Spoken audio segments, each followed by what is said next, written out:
Dire que c'est un truc de cinglé, non, mais c'est une course qui est quand même très dure. Faut dire ce qui est. Je pense qu'à un moment donné, chaque triathlète a envie de se mesurer au mythe. Un jour ou l'autre, il faut prendre le départ en brun. C'est la première fois que je vais faire un Ironman. Forcément, oui, on appréhende un petit peu. On sait que ça va être une longue journée. Le triathlon sur le longue distance, c'est ce qu'on appelle une course en no drafting, donc c'est complètement solo, livré à soi-même. Le moral sur une course comme ça, c'est en dents de scie. C'est en dents de scie. Il y a des moments où ça va aller super bien ou des moments où on a envie de tout arrêter. Et c'est là que c'est dur à gérer aussi. Il faut prendre son courage à deux mains et se lancer à l'aventure. Et je pense que cette année, c'est le moment de le faire.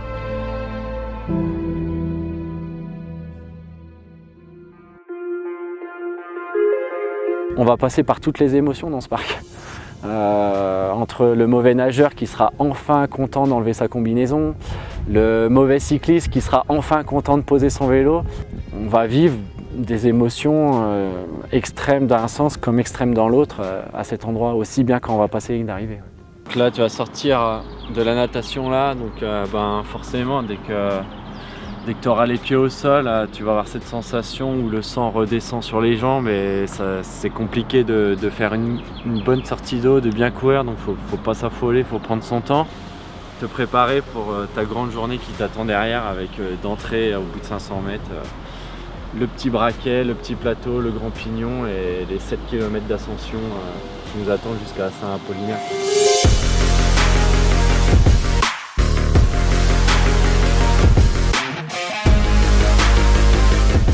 Je m'appelle Renaud Bouvet, j'ai 30 ans, je fais du triathlon depuis 2 ans environ. Le Lambraman va être mon premier triathlon XXL.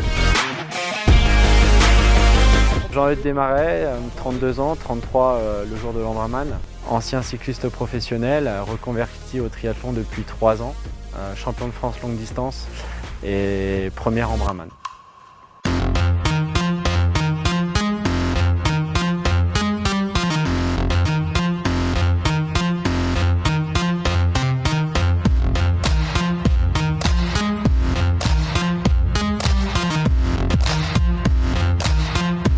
Il va falloir partir vraiment calme et c'est là la difficulté aussi d'accepter sûrement de se faire doubler. Partir vraiment à son rythme et s'écouter parce que ça va être très très long.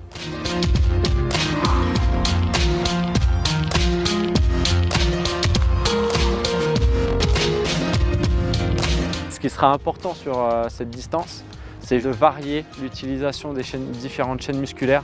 Donc on va profiter des côtes très raides pour justement soulager un peu au niveau musculaire.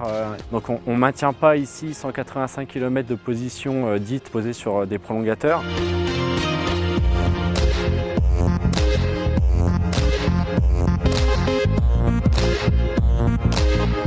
Quand on arrivera sur l'Isoire, on ne sera pas vraiment frais. On aura déjà un peu plus de 1000 mètres de dénivelé dans les jambes. L'avantage d'avoir reconnu le parcours, c'est aussi de savoir ce qui nous attend après. Et malheureusement, non, c'est pas fini. Déjà, passé l'Isoire, je pense qu'il y a beaucoup de monde qui vont se demander s'ils vont arriver à terminer le parcours vélo. Un 34, 36 à l'avant, et puis à l'arrière, ou 28, ou un pignon de 30. Maintenant, ils font ça sur les 11 vitesses, les K7 11, ce qui permet quand même de passer partout, tout en restant en aisance musculaire, parce que là on est à même pas encore la moitié du parcours vélo, donc il faut encore en garder un peu sous le pied. L'Isoire, c'est pas la difficulté qui va le plus me faire peur.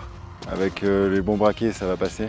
Le plus dur, je pense que ça va être le retour, avec sûrement un vent de face et 2-3 jolies petites côtes qui vont bien faire mal aux jambes. C'est une succession de petits talus comme la côte de Pallon qui fait 1,2 km, c'est rien, mais le problème c'est qu'on monte à 10-12%. Et ça, dans les jambes, ça laissera des traces pour le marathon.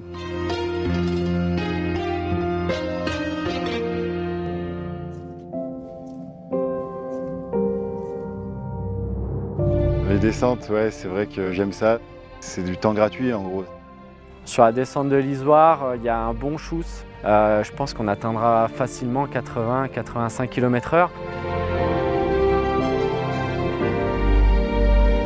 On a vite fait de gagner 2-3 minutes entre quelqu'un qui connaît parfaitement la descente et qui se sent à l'aise dedans et quelqu'un qui découvre la descente le jour J.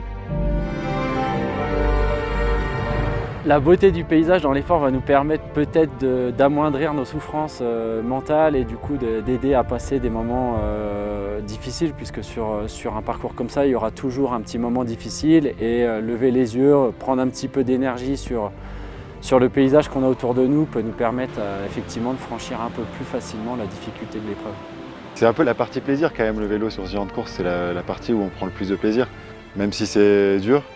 On peut retrouver du plaisir dans la douleur, effectivement, parce que on est un peu sado, ouais, c'est un peu vrai.